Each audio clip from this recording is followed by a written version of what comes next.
with a lot of people, but we're here to show our support for Kenosha and Wisconsin. The state of Wisconsin's been very good to me. I love the people. We've done a lot for the state, and we will continue to do a lot for the state. We're all in this together, and this was an example of what can happen when you do it right.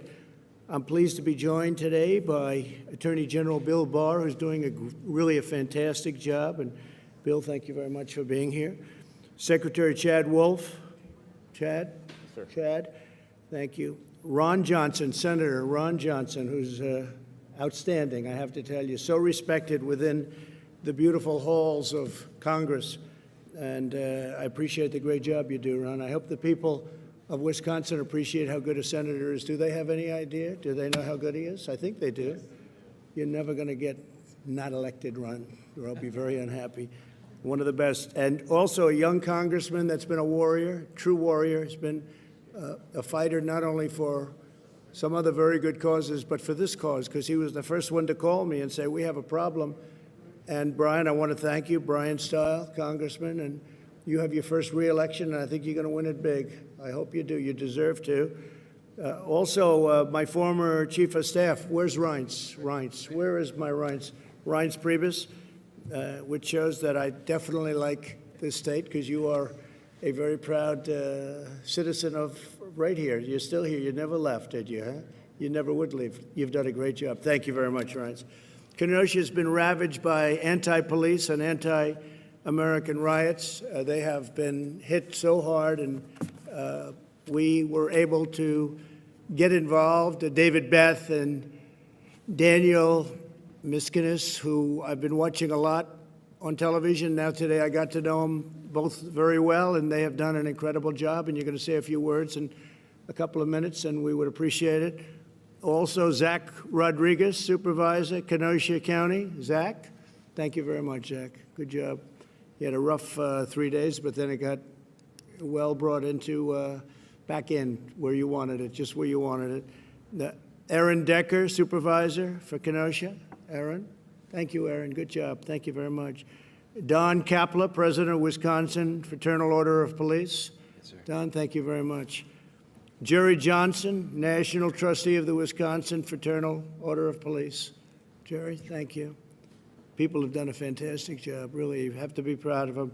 James and Sharon Ward, pastors, where is, well, it was great speaking to you yesterday.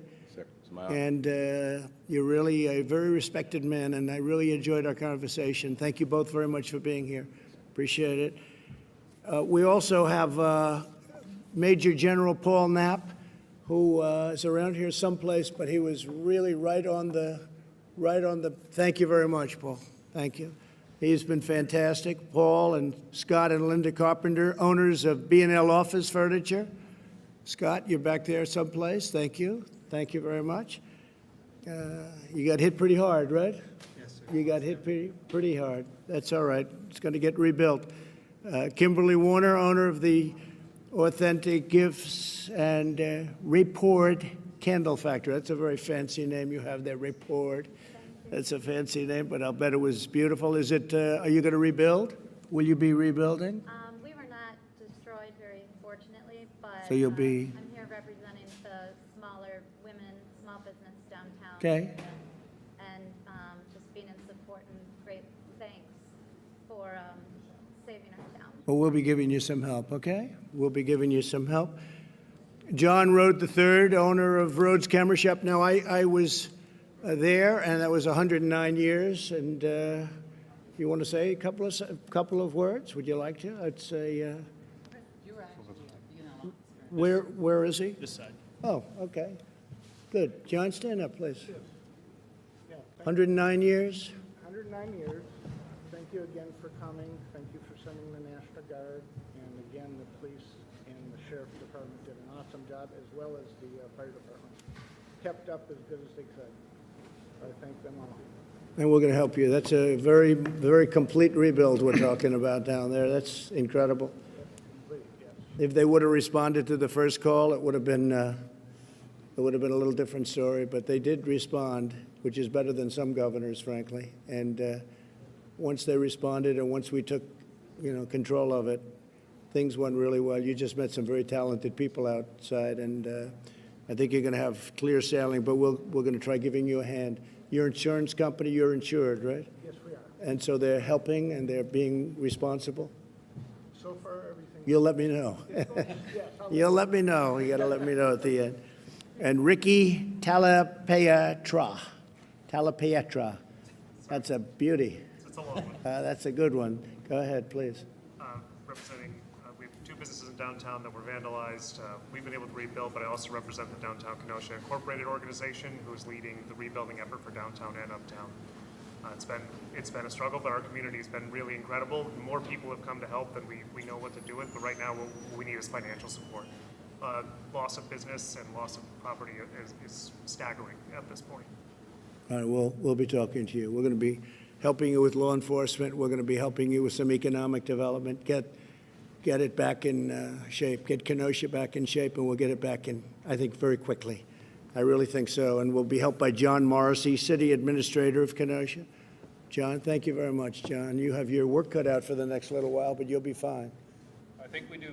You're going to be in great shape. And Samantha Kirkman, State Representative, District 61. Thank you very much. Congratulations on doing a really great job. Thank you so much for the resources that you sent. Our constituents weren't feeling safe until Thank you. you helped out, and we appreciate that. Thank you. Great job you're doing. Appreciate it. And Van Wangard, State Senator, District 21, highly respected person, actually. Yes, Thank sir. you very Mr. much. President. Thank you very much. Great I just job. want to say thank you so much for your rapid response and the fact that you're coming to a small city in the United States, and just saying that that's as important as every other city, and the fact that we did get things under control. This guard has been phenomenal. Our law enforcement people have been working together. We usually work pretty well together in southeastern Wisconsin. Yeah. But this really helps, and Ryan's has a lot to do with that, too. You can tell because you Good. worked with him. So thank you so much. You're in our prayer. Well, thank you. And your reputation's a great one, so thank you very much. Thank And you, sir. also, this area is a special area. We can't let that happen to this area. So we got here quickly and did the job. Violent mobs demolished or damaged at least 25 businesses, burned down public buildings, and threw bricks at police officers, which your police officers won't stand for, and they didn't stand for it. These are not acts of peaceful protest, but really domestic terror. My administration coordinated with the state and local authorities to very, very swiftly deploy the National Guard, surge federal law enforcement to Kenosha and stop the violence. And I strongly support the use of the National Guard in other cities. And the same thing would be happening if we did that. You'd have the same thing happen in Portland, and it would happen very quickly. It would all be over very, very quickly. And I just want to thank the two of you for acting so strongly and so bravely and getting it done, and the coordination has been fantastic. You still need that coordination no matter how many people you send in. I just came from a visit of one of the businesses that was burned down, B&L Furniture, and the great 109-year-old camera shop, which I really respect because that was had a reputation far beyond the state even, and it's terrible to see. Several other business owners, they're joining us, and we have some in the back also. To stop the political violence, we must also confront the radical ideology that includes this violence. Reckless far-left politicians continue to push the destructive message that our nation and our law enforcement are oppressive or racist. They'll throw out any word that comes to them. Actually, we must give far greater support to our law enforcement. It's all about giving them additional support. These are great people. These are great, great people. These are brave people. They're fighting to save people that they never met before in many cases. And they're incredible. We must really be thankful that we have them, and we have to help them do their jobs. We can't be threatening them with their pensions are going to be taken away, their jobs going to be taken away, everything's going to be taken away. They're going to be living a bad life if they utter an incorrect word. You can't do it. We have to have our law enforcement. We cherish our law enforcement. We wouldn't be here without our law enforcement. Even me, I'm here today. I feel so safe. And you went through hell just a few days ago, but I feel so safe. I better be safe, right? I better be safe. But we're all safe, and we're safe because of law enforcement. And we honor you, and I will say this, we have to condemn the dangerous anti-police rhetoric. It's getting more and more. It's very unfair. You have some bad apples, we all know that, and those will be taken care of through the system, and nobody's going to be easy on them either. And you have people that choke. They're under tremendous, I said it yesterday, I said it last night, they're under tremendous pressure, and they may be there for 15 years and have a spotless record, and all of a sudden they're faced with a decision. They have a quarter of a second to make a decision. And if they make a wrong decision, one way or the other, they're either dead or they're in big trouble. And people have to understand that. They choke sometimes. And it's a very tough situation, right? It's a very tough. Then people call them bad and horrible, and they made a bad decision. But if you think of it, when they have, and I know you practice this all the time, where you give people literally a quarter of a second to make a decision. And a lot of them can't make that right decision. It's a very tough thing to do. The vast and overwhelming majority of police officers are honorable, courageous, and devoted public servants. They're incredible. Yet many politicians ignore their sacrifice and ignore the African-American and Hispanic-American victims. We have people, there was love on the streets, I can tell you, of Wisconsin when we were coming in. There was love on the streets, and so many African-Americans, Hispanic-Americans, I can see waving. Pastor, it was so beautiful to see. They want to have safety. They want to have safety. You look at, I'm not a huge believer in polls, obviously, but you look at polls where it's 87% want to have great police. They want to have strong police. They want to have safety. They're the ones that are most affected by tragedies like you'll see going around. When these allegations of police wrongdoing, and when you see that they have made allegations, they must be fully and fairly investigated, and that's what we're doing. Bill Barr's done a fantastic job in that respect, and we fully understand that, because you do have problems the other way, but they're very few. You know, the sad thing is you can do 10,000 great jobs as a policeman or a policewoman. You can do an incredible job for years, and then you have one bad apple or something happens that's bad.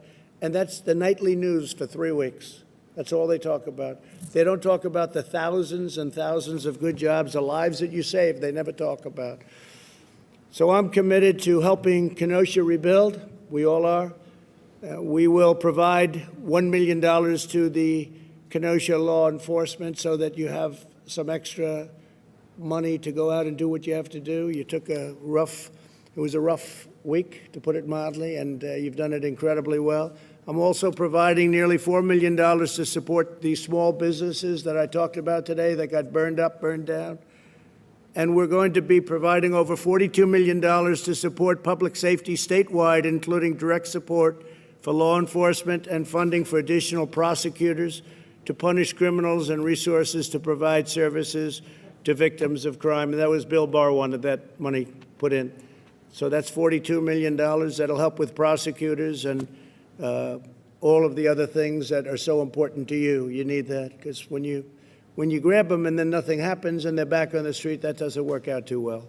My administration is restoring public safety. We're hiring more police, surging tough-on-crime federal prosecutors, increasing penalties for assaulting law enforcement, and for dismantling Antifa. They don't want to mention the word Antifa. Nobody mentions it. There's a bad group of people. Very, very bad, very dangerous group of people. And we are doing a big number on Antifa. They're bad. Earlier this year, we announced Operation Legend to surge federal law enforcement to high-crime neighborhoods.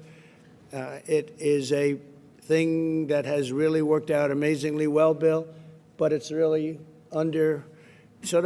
really understated in a sense. We've already conducted more than 1,000 arrests in our first month in Chicago. We went to Chicago very recently. Obviously, that's been a disaster, Chicago, total disaster, with, again, radical left Democrat, and we just have to it's all Democrat. Everything's Democrat. All of these problems are Democrat cities. We don't want to say it, but it is. The top 10 are Democrat, then you go into the top 25 and take a look at that. It's the same thing. We cut the number of murders in Chicago last month in half. Still way too many, but I'm Operation Legend was very successful. Now it's just really getting going, but they cut it in half and just at its very early stage. This is in sharp contrast to those who want to slash police funding, oppose using the National Guard, and want to hire radical judges and prosecutors who will release rioters, looters, and criminals. We have that in Portland, where the prosecutors don't want to do anything. You can catch somebody doing the worst crime, and they don't want to do anything. So we're very upset about that. So we're not going to cut police funding. If you look at what they want to do, they want to cut police funding. We want to increase police funding substantially. They want to end cash bail, which has been a killer for New York. If you look at what's happening in New York, they allowed thousands of people out of jail in New York, and they're walking around and they're causing nothing but problems. Who would not know that? You don't have to know anything about policing. I'm not a policeman, but I would know that if you let these people out, many of them are going to cause tremendous problems. So they want to end cash bail, incentivize prison closures. They want to close the prison so that can't hold anybody. Reimagine public safety, end immigration enforcement, resume catch and release at the border. As Chad will tell you, we've had tremendous success on the border. We're up to over 300 miles of border wall, and we're having the best year we've ever had in the border. People are coming in, but they only come in legally, or for the most part, they only come in illegally. The wall will be finished very shortly. It's had a tremendous impact. So, and the other thing, we want to appoint Supreme Court justices and judges. We'll be up to almost 300 judges by the end of the term and 2 Supreme Court justices. And so we have a lot of things to do. We have a lot of great things to do. But it's an honor to be in your neighborhood. It's an honor to be in your great state, Wisconsin. And we're here for you all the way. Some people thought it would be a good thing for me to come, a bad thing. I just wanted to come.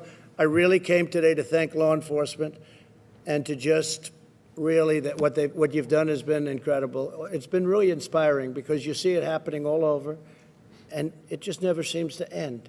And it never seems to end because it's almost as though they don't want it to end, because you ended it really fast. And Congressman, I want to thank you for the job you did. You were the first call, and I want to thank you very much, Brian. Great, really great job.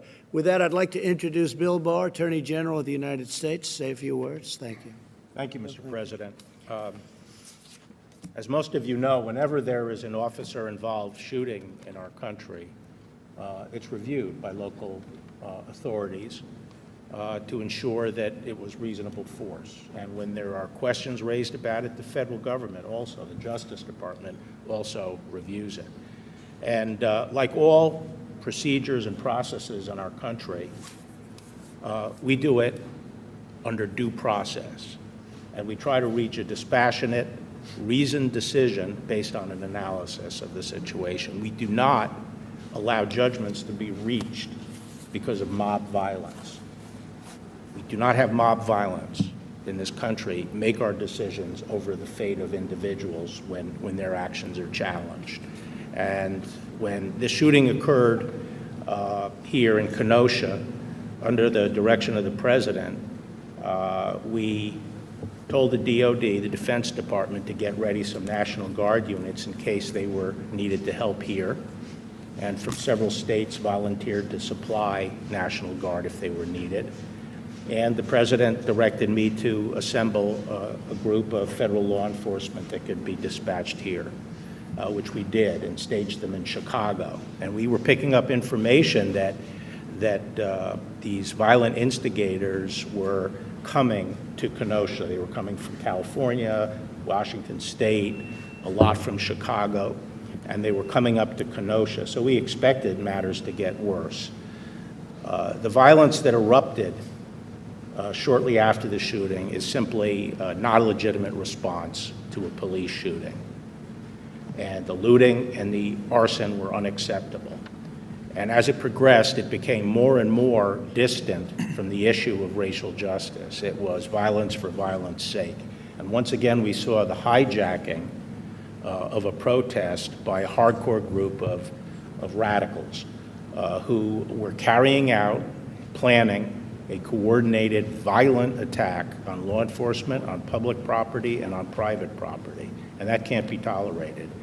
These are the same people, many of them who came from out of town. Out of 175 arrests 100 were from out of town.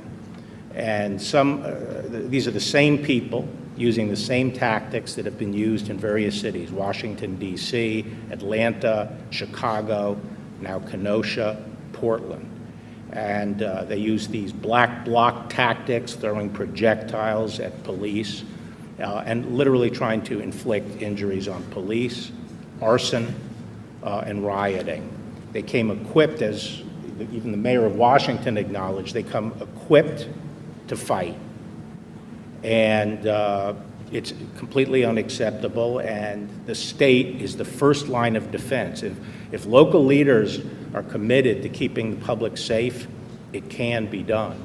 And while it was slow in getting off the starting block, this is an example that when you have the local political leadership backing the police, you have the state willing to put in the resources in terms of National Guard, and the federal government able to come up with support such as the FBI, the Marshals, and ATF, who have some special skills and forensic ability to help, there will be peace on the streets. And there's going to be accountability. What people don't see is that in all of these cities, there are task forces of federal and state officers reviewing all the video that we can get our hands on. And when we are able to identify people who committed crimes in these riots, going all the way back to the beginning, whether they're burning police cars or throwing rocks at people, which are deadly, they will be prosecuted. That's a large-scale effort, and it's going to continue. So I can tell you, Mr. President, that as far as the federal government is concerned, we welcome the opportunity to work with state and local to deal with this public safety issue. Law enforcement is used to working together. We do a good job when we're allowed to work together. This is no different than dealing with violent crime where we work together. We can achieve results, and the federal government is willing to use all our tools and all our laws to bring these people to justice. Thank you. Thank you very much. You're doing a great job, Bill. Thank you. Senator Ron Johnson from your wonderful state, and he is one of the great senators, I can tell you that, in the U.S. Senate. He's one of the best. Ron, please. There's no doubt what you've been talking about in terms of the decisiveness, the resolve, the surging of resources. I think 44 different counties sent representatives from different sheriff departments that really helped stop the rioting and bring peace to the streets. But we have, Pastor Ward and his wife, and I reached out because I was just so appreciative of Julia Jackson's words of forgiveness and of healing. And so you combine the proper role of law enforcement, the support for law enforcement, with people that also want to end the violence, that are willing to forgive and are willing to offer those words of healing. So I thought that was very powerful. I was really appreciative of, and Mrs. Ward, thanks for talking to me, and then, Pastor Ward, thanks for calling me back. Pleasure. That's also incredibly important. Is here in Wisconsin, a little bit of a side, but Charles Krauthammer once gave a speech here and said, you always hear Minnesota nice. I say Wisconsin even nicer. And that's true. I mean, we are nice people. We have common sense. We all share the same goal. We all want a safe, a prosperous, but secure Kenosha, Wisconsin, America. So we really do share the same goal. So as important, and it's so important to support law enforcement. My message to the folks out here is that it's a very small percentage of the American population that are doing the rioting, that are trying to defund the police. The vast majority of Americans are so appreciative of the service and the sacrifice and the help they get from law enforcement. So I don't want law enforcement to be dispirited at all, because the vast majority of Americans are for you, the vast majority of Wisconsinites. But at the same time, it takes American citizens to offer those words of forgiveness and try and attain that type of unity and healing. So again, Mr. President, I thank you for coming here, for coming here to thank law enforcement, to support law enforcement, but also coming here just to support the citizens of Kenosha and Wisconsin as we rebuild, as we recover from something that the vast majority of people abhor and do not support. Thank you very much, Ron. Appreciate it. Congressman, please, Brian Stile. Mr. President, I appreciate you being here. As events spiraled out of control people started calling me. They were scared, they were nervous, they were concerned about their safety, their family's safety, their home, their place of employment, and they were looking for where to turn. And it was very clear from talking to folks here in the city of Kenosha, local elected leaders, that we needed additional resources in the community of Kenosha immediately. That's ultimately why I called you on Tuesday morning. And after only 7 minutes, you got on the phone with me. You said, Brian, I'm there for the people of Kenosha. And the people of Kenosha, everyone that called me, wanted public safety here in this community. And they wanted it immediately. They didn't care if the help was Democrat, Republican, or from the man on the moon. But what you did is made the call and said, enough's enough. We need to get resources into the community of Kenosha. And ultimately, when that offer was accepted, I think it became very clear to the criminal element that they knew that Kenosha meant business. We made some significant arrests in conjunction with local law enforcement, working very well with the federal government, hand in glove when I talk to folks in law enforcement here in Kenosha. And when the federal government works hand in hand with the state and with local government, you can get a lot done. And I think it speaks volumes about the people here in the community of Kenosha. This is a hardworking, family-loving town that wants safety in their community. And one more piece is I've had the opportunity to talk to a lot of the men and women in law enforcement, those on the front lines. I spoke to a gentleman that had a brick thrown at him. I've spoken to law enforcement officers who had horrific words said about them. And these men and women are members of our community that wake up every day, put the badge over their heart, walk out the door, sworn to answer the call to protect our community. And I think you coming and saying thank you to those men and women in law enforcement speaks volumes. And today we have public safety restored. We appreciate all the work you did on that. And now we begin the work of healing and rebuilding Kenosha to make Kenosha stronger than it's ever been before. Good. We thank you very much for being here, Mr. Thank you, President. Brian. Great job. David Beth, Sheriff, please. Mr. President, thank you so much for being here. When this started Sunday night, we knew it was going to get worse, but we really didn't know how bad. And there's no way that one, or in our case, two agencies can work together to fight what happened. When we put out the call initially to the state and local law enforcement here, it was a tremendous response, but it still wasn't enough on Monday night. The National Guard started coming on Monday night and started helping us, and their numbers kept growing. And we called Brian on Tuesday morning early, the leaders of Kenosha, and we said, we'll take help from whoever will send it our way. We want to protect the people of Kenosha, the city of Kenosha, the county of Kenosha. We want to protect it. And Brian said, I'm going to make a phone call. And a short time later, we knew that the resources of the United States, of the federal government and of the president were on its way. And we knew that it took a little discussion between state and federal levels, but we're very thankful that it worked out because, as I said, I didn't care who I got help from. I wanted resources here, and after it was approved, and I got the word that the president said, whatever you need, it's coming. And I had some very, very important people from Washington tell me, I have to report to the president, Mr. Barr, and tell him what does the sheriff want. And the resources just kept coming, the people kept coming, the gratitude kept coming for, and I heard stories, and I probably shouldn't share this, but some people that were in Portland that weren't treated as good as they were treated here. And they said, we can't believe what a different place this is because of how we all worked together rather than not wanting to work together at all. So thank you for being the president that likes law enforcement. On behalf of law enforcement, I'm telling you, the group that's here, I hope you could feel the love that they have for you and everybody who came. And it's quite an operation to watch, to be part of. And truth in my life, I never thought I would see anything like this. And hopefully I never have to see this again. But the resources that in this case, the federal government and you provided, and Mr. Barr and Mr. Johnson and the people here, it's unbelievable what we have here right now. And it's all to protect the people of Kenosha.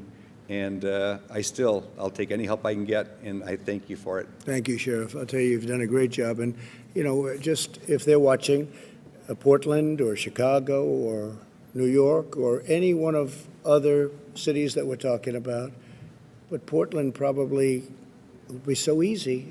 Maybe that would be the first one, because I see it every night. It's on the news. It's burning. And they're always playing games, and I don't know. Then he gets up and says, we're trying to work together, and the whole thing is great. Then they want to burn down his house last night, the mayor. But we're ready, willing, and able to send in, you know, a massive group of people that are really highly trained. You saw that. They're here. With your experience, right? And we could solve that problem in less than an hour in Portland. So I hope they call. Eventually they'll call. And at some point, Bill, we'll just have to do it ourselves. We're going to have to do something that's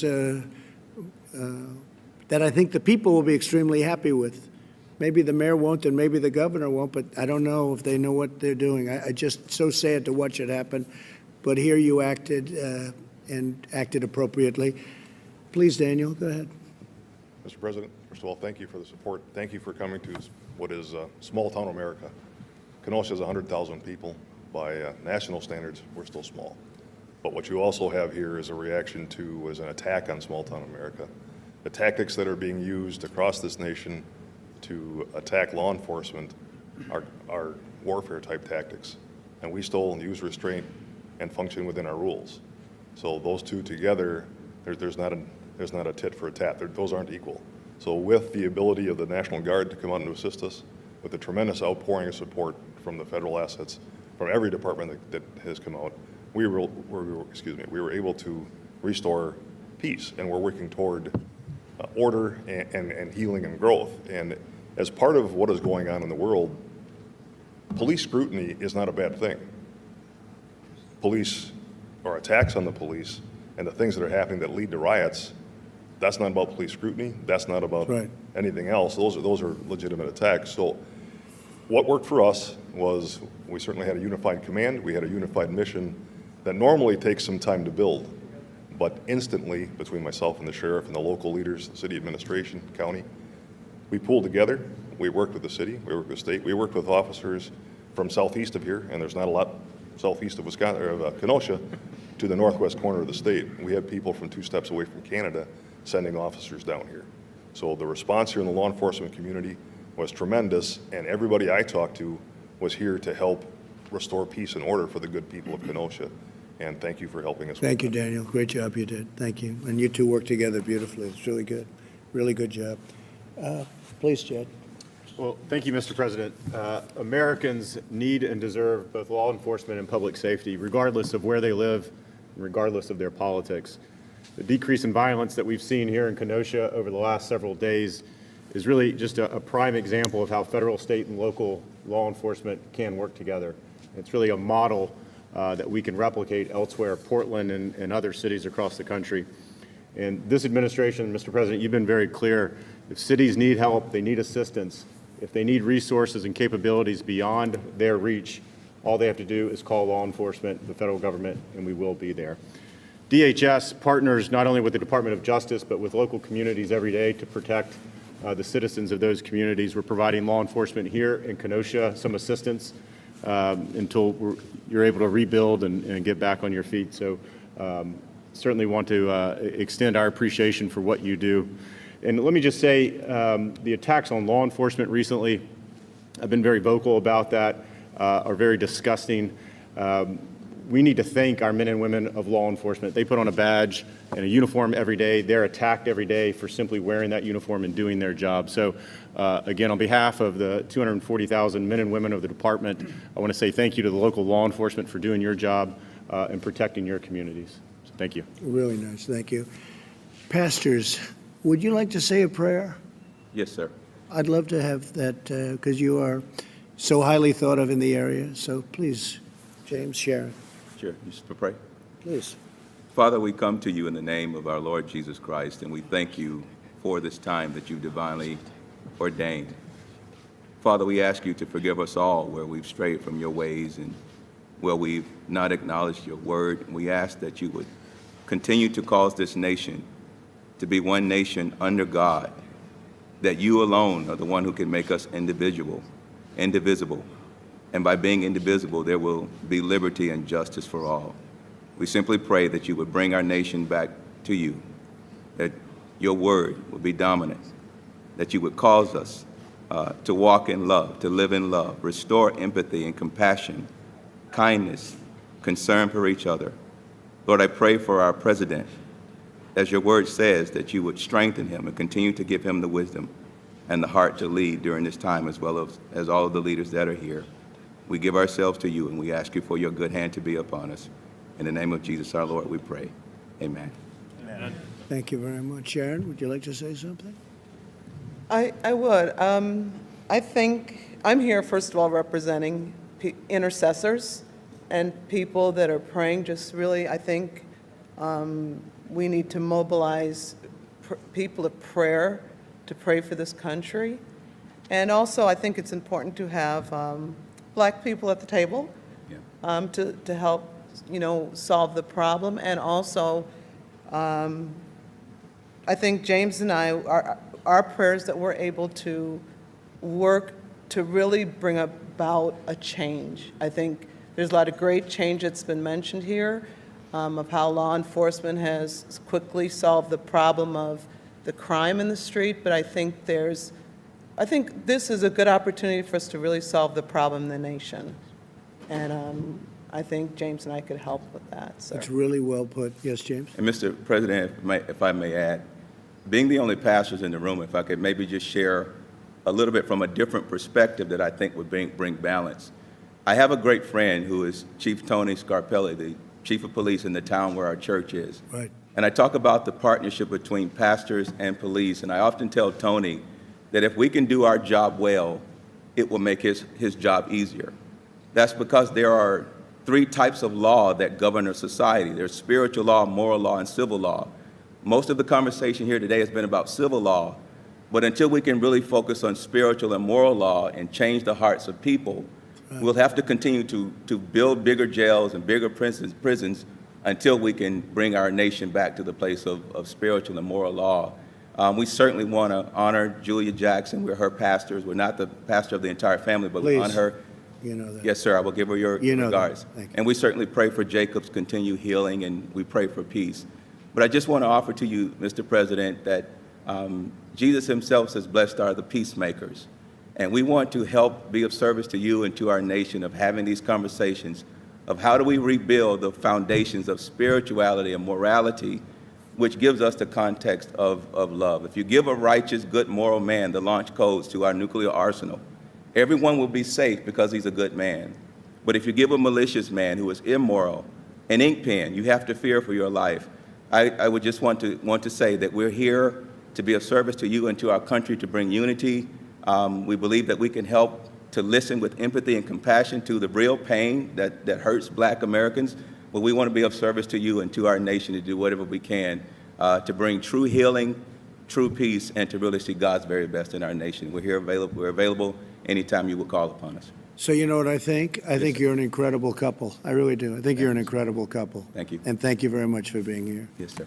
Really, really great. Beautiful. Do you have any questions, please? President, you mentioned the Attorney General Barr just how that maybe at some point you have to go in on your own. Is that a suggestion that you'd like to send in federal agents to cities like Portland or Chicago? No, it's not, but yeah. No, it's not. It's just that we're tired of watching every night with Portland. They're on night 104 now, and we're tired of watching it because it could be solved in an hour. And we're tired of watching a mayor that has no clue what's going on. And people are calling our office, and people are calling Washington that live in Portland and live in the state. And they're saying, please, please send help. And the governor, we call the governor often, and they say, no, we don't need your help. But I say, your community is burning down. They don't need our help. Now, I don't know if that's political. I don't know what is going on. Certainly not common sense, but we could solve it just like here. We all work together. We came in the federal government, the state government, the city government. Everybody worked together. The senator, the congressman. It was like a beautiful thing. It just worked. And it was done almost instantly. People were amazed. And as you probably will have to report, maybe people are surprised, there's been zero problem in terms of your safety, our safety. I feel so safe. 4 or 5 days ago, James, we couldn't have done this. The law enforcement's been so great, and we could do this in Portland so quickly, so easily. It would be incredible. We would have done it in Seattle. We were all set to go into Seattle, as you know, the following day, and they heard that, and they sent the police in, and the police did a good job. But the people gave up. They were exhausted. They were there for a long time, and they gave up. They were exhausted. So we're there. I mean, we'd love to help Oregon. We'd love to help, really love to help Portland, because we could solve that problem so easily. We have the people. They're ready. They could be there in less than an hour. Less than an hour. And it would all end. And they got a glimpse of that in this great state. They got a really good glimpse of it. It happened very quickly. And now, I mean, I see it. They're already rebuilding. You're already rebuilding your stores. You'll be rebuilding your stores soon, your camera shop. So we don't want to do that, but at some point we're going to have to do it. We're going to have to do it, okay? What would you say to the Blake family? I know you didn't get a chance to talk to them, but what would you say to them in terms of the pain they're going through and the questions they have about what happened? Well, I feel terribly for anybody that goes through that. That's why I was so honored to meet the pastors. I feel terribly for anybody that goes through that. As you know, it's under investigation. It's a big thing happening right now. I guess it's under local investigation. I know, Bill, you're also participating, but it's under your local investigation group unit, and I hope they come up with the right answer. It's a complicated subject, to be honest with you. But I feel terribly for anybody that has to go through. And I didn't get to speak to the mother. I hear she's a fine woman. I've heard that from the pastor, a really fine woman. But you can see when I spoke to the pastors, I see exactly what it is, and they understand where I am. And if we can help, we're going to help. But it is a question. It's under investigation. A lot of things happened with that, and other things, frankly, that we're looking at very, very closely. Okay? President, Kenosha police do not wear body cameras. Should every police officer in the United States wear a body camera? Body cam? Well, that's very interesting. Let me ask Bill to answer that question. Go ahead, Bill. Well, generally, that's a local issue for each police force and each community, the political leaders of a community, to decide upon. But I think most law enforcement people I know who were originally skeptical of body cameras are now coming around to feeling that they actually are a net benefit. Pastors, if I might. It's a very tough, you know, the whole thing with the body cam, you read it and you read two sides of the story. How do you feel about it, Daniel? I believe that body cameras would be very helpful for us. You think they're good? I believe they show both sides, where right now officers would be vindicated for some of the things that they've been accused of, and certainly if there were inappropriate actions, those would be captured. But you overall... I support them. How about you? We're good with it. It's already been put into the budget for 2021, and... Okay, so you'll be having them? We'll be having them. Okay, good. They like them. Questions to pastors. The problem of police violence has been described as just the problem of a few bad apples repeatedly. You're going to have to speak up, please. Yeah. The problem of police violence has been described by you, including the President, as just bad apples, a few bad apples, or people who choke occasionally. Some African-American community leaders, and a lot of others actually, have said it's systemic. Where do you stand on that? I don't believe that. No, I don't believe that. I think the police do an incredible job, and I think you do have some bad apples. I think you'd agree. Every once in a while you'll see something. And you do have the other situation, too, where they're under this tremendous pressure and they don't handle it well. They call it choking, and it happens. And no, but I don't believe that at all. I think I've met so many police. I have the endorsement of, like, so many, maybe everybody. And frankly, I think they're incredible people. They want to do the right thing. It's a tough job. It's a tough job. It's a dangerous job. But I have to say this to the police. The people of our country love you. You don't hear that. You don't hear it from them. But the people of our country love you and they respect you, and you know it. You feel it in your heart, or you wouldn't be doing it. But there's a great love. And when they see what goes on, and when they see a case like this where it's solved so quickly, they respect the police a lot, really a lot. So you should hear it at least.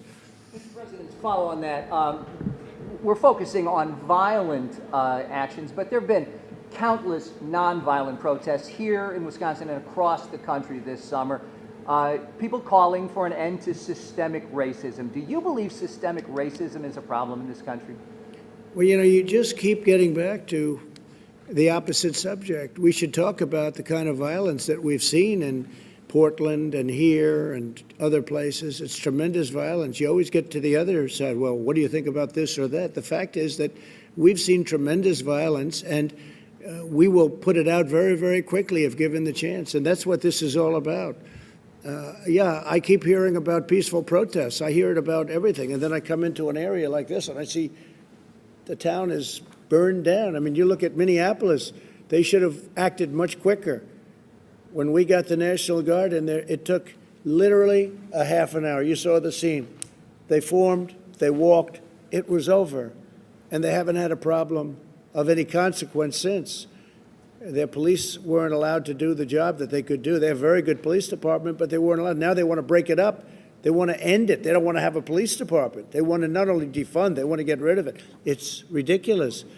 So I just say this, that the kind of violence that I saw, you may have protesters, but you have some really bad people, too. You have anarchists, and you have the looters, and you have the rioters. You have all types. You have agitators.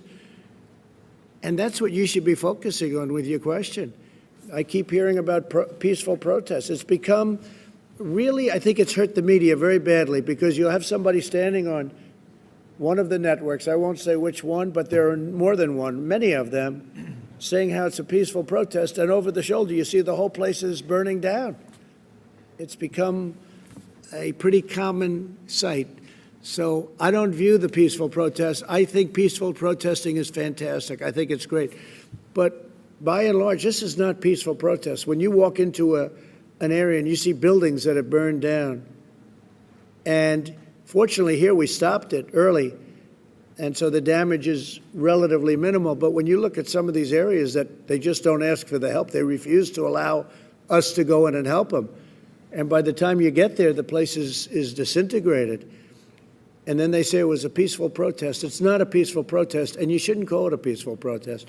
Okay, one more, please. Could the pastors answer my question, please? My question was to the pastors. Say it again. The peaceful protests that have happened. You're going to have to speak up, sir. The peaceful protests that have happened, you've acknowledged some of them are peaceful. They're calling for structural change. Mr. Blake was shot something like 7 times in the back. Sure. Do you believe that there is a need for structural change? What is your message? Well, I think people are calling for structural change, and then you could take the people of Kenosha that aren't here and that you won't see and that aren't protesting, but they want change also. They want to see law and order. That's the change they want. They want law and order. They want the police to be police. They want the police to do what they do better than anybody else in the world, and that's what they want too. You don't see them marching and you don't see them on the streets, but what they want is they want great police force. They want people that are going to keep them safe, where their houses aren't broken into, where they're not raped and murdered. That's what they want. And they're protesters too, but they don't walk down the street, up and down the street. So, you know, just the way it is, just the way it is. So I want to thank you all, and I'll see you back at the plane. Thank you very much. Thank you. Thank you.